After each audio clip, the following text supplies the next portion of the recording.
Hi friends, ఈరోజు చేపల కూర చేస్తున్నాను. చూడండి, ఫస్ట్ జీలకర్ర వేసుకున్నా, జీలకర్ర మిరియాలు తిరగబాతు గింజలు వేసేసిన. ఇప్పుడు వచ్చి టమోటా, పచ్చిమిరపకాయ, కరివేపాకు, ఎర్రగడ్డ వేసేస్తున్నా. చూడండి, ఇవి బాగా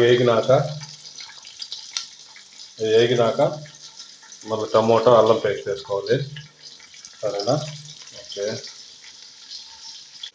చూడండి ఫ్రెండ్స్, టమోటా అల్లం పేస్ట్ వేసినాను. అవి బాగా అన్నీ వేగితే, ఎర్రగడ్డ బాగా వేగినాక టమోటా అల్లం పేస్ట్ వేసిన. టమోటా అల్లం పేస్ట్ బాగా పచ్చి వాసన పోయిందనక వండించుకొని ఒక 15 నిమిషాలు వండించుకొని, పచ్చి వాసన పోయినాక చింతపండు కలిపి పెట్టుకుని ఉంటాం కదా, చింతపండు బాగా ఎక్కువ నీళ్ళు లేకుండా చింతపండు గుజ్జుగా పోసి కలిపి పెట్టుకొని గుజ్జుగా పోసేయాలి. చేపలు బాగుంటుంది టేస్ట్. చూడండి ఫ్రెండ్స్, బాగా టమోటా అల్లం పేస్ట్ బాగా ఉడికి నూనె తేలింది పైకి. ఇప్పుడు చూసి ఉప్పు అన్నీ జరిగినాయని చూసుకొని చింతపండు వేసుకోవాలి. చింతపండు రసం గుజ్జు కలుపుకుంటాం కదా, చింతపండు రసం చూడండి, చింతపండు కలిపి పెట్టినా చూడండి.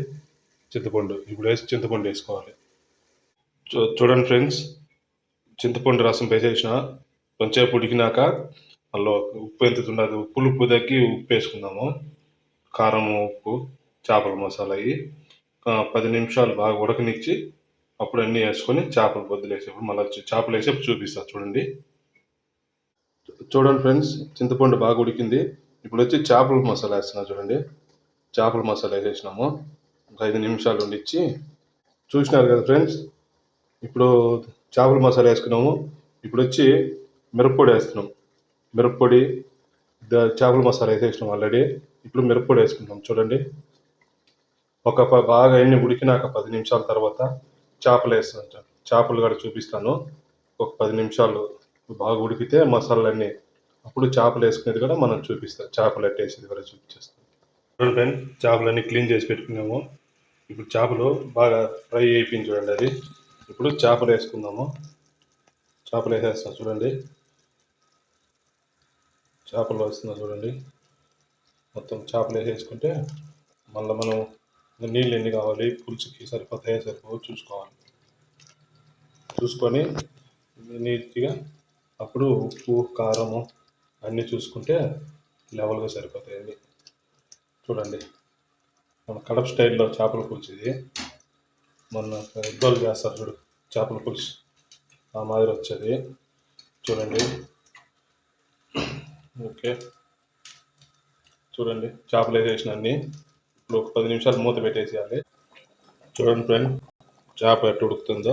ఇప్పుడు కొత్తిమీర వేస్తున్నాం. చూడండి, కొత్తిమీర వేసుకొని ఒక 10 నిమిషాలు కరెక్ట్గా 10 నిమిషాలు ఉండి టైం చూసుకొని 10 నిమిషాలు కరెక్ట్గా. ఇప్పుడు గంటి పెట్టినప్పుడు చేపలు ఇరిగిపోతాయి. గంటి పెట్టకూడదు. 10 నిమిషాలు కరెక్ట్గా సిమ్లో పెట్టుకొని, ఎక్కువ మంట లేకుండా ఉడకబెట్టుకునేది. చేప బాగా ఉడుకుతుంది. 10 నిమిషాలు ఉండిచ్చి ఉడకబెట్టుకుని దింపేసుకోవాలి. చూడండి, కొత్తిమీర వేసేసిన ఎట్టు వచ్చినాయి చూడండి. బాగా ఉడుకుతుంది చేప. ఎక్కువ ఉడికిందనుకో మళ్ళీ చెదిరైపోతుంది చేప. మీడియంగా ఉడకబెట్టుకోవాలి. చూడండి ఫ్రెండ్స్, అయిపోయింది చేపల కూర. దింపేసిన ఇప్పుడే. చూడండి ఎంత స్పైసీగా వచ్చిందో. మన కడప స్టైల్ చేపల పులుసు ఇది. చూడండి ఎంత బాగా వచ్చిందో. అయిపోయింది. ఒక 10 నిమిషాలు చల్లారిన మూత పెట్టేసి ఒక 10 నిమిషాలు చల్లారినాక వేడి వేడి అన్నం లేకైతే సూపర్గా ఉంటుంది ఫ్రెండ్స్. Okay, bye friends.